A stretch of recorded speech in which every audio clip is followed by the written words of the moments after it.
Awesome. You guys have mastered the fear of poverty.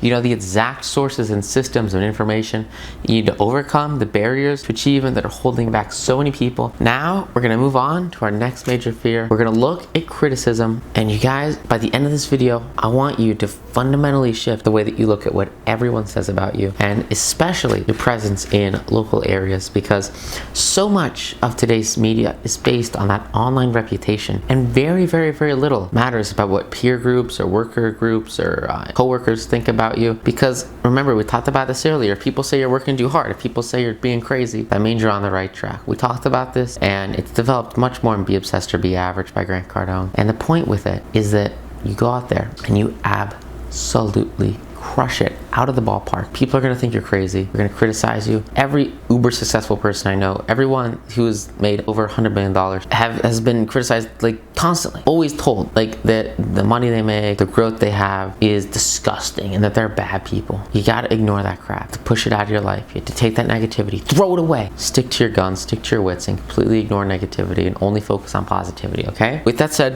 let's get right into the fear of criticism. So here's the deal. Over at the computer, most people are at least very uncomfortable and criticize.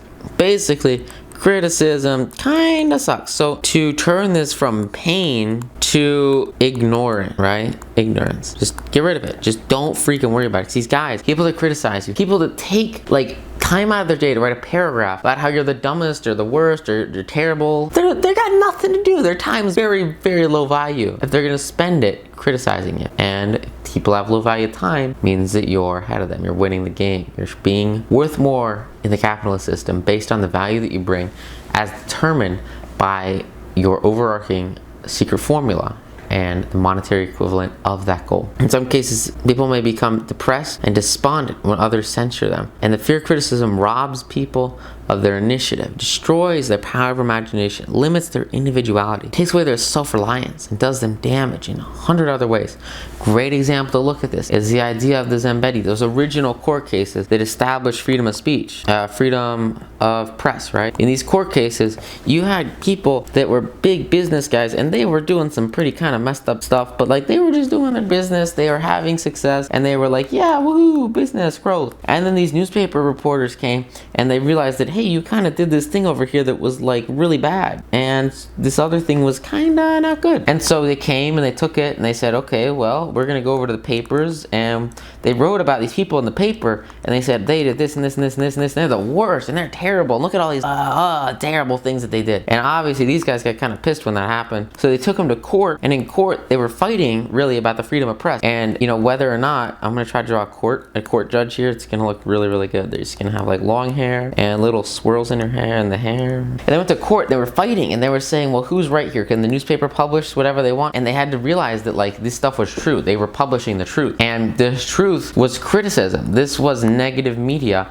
but it was based in truth, and the court said, look, if it's true, they have to be able to do it. These guys were not happy with that. Their lives were super pissed off by that, and they let this criticism get to them, and they let it affect them. Remember guys, bullies are only as strong as you let them be. You have to stay numb to this crap, ignore it, stick to you, and crush every aspect of your life by overcoming these principles and these limiting beliefs that will stop you from achieving your highest and best purpose by focusing too much on what other people think. It doesn't matter. You think Jeff Bezos cares about an article written on him on page 10 of the New York Times if it says that he did one thing wrong? Like, no. He embraces his failure. He like openly says, look, I failed so many times with like Kindle and all these original, not Kindle, like the Fire Phone and all of these original projects that are part of Amazon. Like he's like, yeah, you know, messed up. Sucks. You gotta get past it. He's totally cool with it. He doesn't care about negative press. And because of that, and I think this is actually a really big reason that this happened, when he got divorced from his wife, basically nobody in the news like cared. Nobody made a big deal about it, even though it was like $50 billion divorce for both sides. No one cared, and it just kind of washed away, and nobody talked about it. And I think one of the biggest reasons that's happened is because, unlike maybe other publicly known CEOs like Elon Musk or, you know, Donald Trump, where these guys are on Twitter all the time freaking out about news and media, and they get a ton of media attention because of it, and they get a ton of criticism because of it, where they're out there constantly reacting. And obviously for Trump, it's kind of needed because in politics, you need attention. But for Musk, great example, right? Like these guys are making massive impacts on the world, but because they react to news, they react to criticism, in one way or another, it comes back to bite them and they get crap thrown at them. But with Bezos, he's not really into that stuff, and he just disconnects from the social aspect, like social media, crap like that. At least the stuff that just doesn't matter to him. He doesn't respond like news, and so because of that, when bad stuff happens to Musk or bad stuff happens to Trump, everyone's all over it. At least, right now in these politics and all that stuff. But, Bezos, he, divorces his wife, and it just falls away. It just falls through the cracks because he doesn't react to criticism, and he ignores it. And because of that, because he doesn't have a fear of criticism, doesn't get criticized as much as these other guys. Very powerful concept here, and it applies to a vast variety of social situations, business expertise, and all areas of work where you're really just focusing on your individual ability to maintain a strong reputation and hold that top position, that top dog point of the marketplace. Sound cool? Make sense? Okay? Fear of criticism will rob you of your initiative and destroy your imagination. It limits individuality and it takes away self-reliance. Damaging stuff. You guys know that you don't want that. You can't be scared of criticism. Parents often screw up their children so much by criticizing them, and it sucks. I grew up like this. Like, if I do something wrong, my dad's like, oh, don't do that. My mom's like, oh, don't do that. Like, you guys gotta get, like, there's this huge difference between negative reinforcement and positive reinforcement, right? This is just basic psychology. But the idea is, and this is a really applicable idea if you're working with a team-based project, if you give somebody negative thoughts and you tell them the things that they do wrong a vast majority of the time, then they're gonna get super resentful and be like, wow, I don't like working for you and I want to go do something else because this isn't fun and I'm not getting what I want from it. And the change that you want isn't gonna come in the long term. Might happen in the short term, but they're not gonna have a long-term shift. Like if I ask you to change a habit and I criticize all the bad things about the habit, it's not gonna change long term because you don't have that internal drive to do it. Versus using positive reinforcement and saying, maybe instead of, I don't like it when you slam the door, you say, I love it when you close the door softly. Now it's gonna be like, oh, that's a nice thing to do. I'll get a little bonus. I'll get a little happy little boost if I do the right thing. That makes them positive. This lasts long term. This fails away. This is consistent and scalable and reliable on teams. This is how you create enemies. This is how some of my original managers, right, at Subway, so many people left. And eventually I left. Because they were always negative people, focusing on all the bad things and saying everything that went wrong and never complimenting what went right. This is why so many managers screw up. And this is why it's so important to develop solid social skills as a leader, because everybody is used to having negative reinforcement. If you can just give them this little grasp of positivity in their life, they'll stick with you for life, dude, without a doubt. This is a concept that's much better developed in the 1 Minute Manager. Highly. This guy's written by like 2 doctors. Bam. In the 1 Minute Manager, this is one of the 3 core concepts. And I talk more about these 3 core concepts in that book review video below. So just watch that to get the other 2. But this one really core one is that you have to be positive. You have to be respectful and growth oriented and share with people the great things they do and commend them on the great things that they do. For every criticism, you should have like 7 to 12 positive statements, because that's how you create freshness, how you create growth, it's how you create a quality environment of happy thoughts that lead to happy transmutations of energy into the subconscious mind, which eventually leads to happy plans of action and positive growth outlook based on the infinite intelligence, transmuting impulses of thought into reality in the minds of everyone on your team, especially in an environment where you're working together in a mastermind-like situation and the whole collective growth depends on your ability to stay positive. That's power of positivity. That's why you cannot use negative reinforcement. You cannot criticize people. It'll go and it'll connect to this deep fear that people have of criticism, and it'll scare them away and it'll mess up your management. It'll suck. But please, don't do it. Don't do it. Don't fall into the trap. It's easier to be negative than positive. It's quicker for the results. But the positive reinforcement's longer lasting. The positive reinforcement is an investment in the relationships. It's going to develop and grow over time and be worth so much more. So much more. It all comes down to your individual ability to just freaking crush it. So please, grab your copy of the 1 Minute Manager. It'll fundamentally change all your personal and professional relationships and allow you to better connect with people around you, create insane relationships, and grow to achieve that overarching long-term goal. Okay? Sound awesome? The mother, one of my boyhood chums, used to punish him with a switch almost daily after completing the job. And this mom, she would tell her kid, you're gonna end up in prison before you're 20. What do you think happened? He was sent to a reform school at the age of 17. Remember guys, self-fulfilling prophecy. If you keep telling somebody that they're a failure, they're gonna fail. If you keep telling somebody that they're a winner, they're gonna win. This teacher keeps telling their entire class that they are successful and they're the best and they're all going to get A's and they're all going to get amazing scores. What do you think happens? It's a self-fulfilling prophecy. It's all about positive emotions, positive vibes, and positive vibrations transferring across the mastermind of the group and implanting themselves in the subconscious of the individuals there so that they perform at a higher and better level based exclusively on the leader's perception of the group. Great example. I'll give you 2 more examples and then we'll move on. When we were running, right, cross country, at practice, he would always be like hiding in bushes and saying like, don't walk, don't walk, don't walk. I better not see you walking. And then he would jump out and he would catch people walking. And, you know, personally, like I was always going hard. You know, you don't go to cross country and then just not run. Like, what are you going to do for 3 hours, right? So I would, you know, not a problem for me, but I was running this one day. It was towards the end of the season. I think it was junior year. And we're going through the back of these woods. And this is a pretty big, you know, camp. It was like a nature preserve. So it was a very, very large area. So it's not like he probably like wasn't near us, right? And I'm running through the woods, going up a hill, and I go into this little path. And at this path, there's a group and there's like 6 kids. And these 6 kids are just like walking, you know? They're just chilling out, walking, not worrying about it. Granted, these were the slow kids.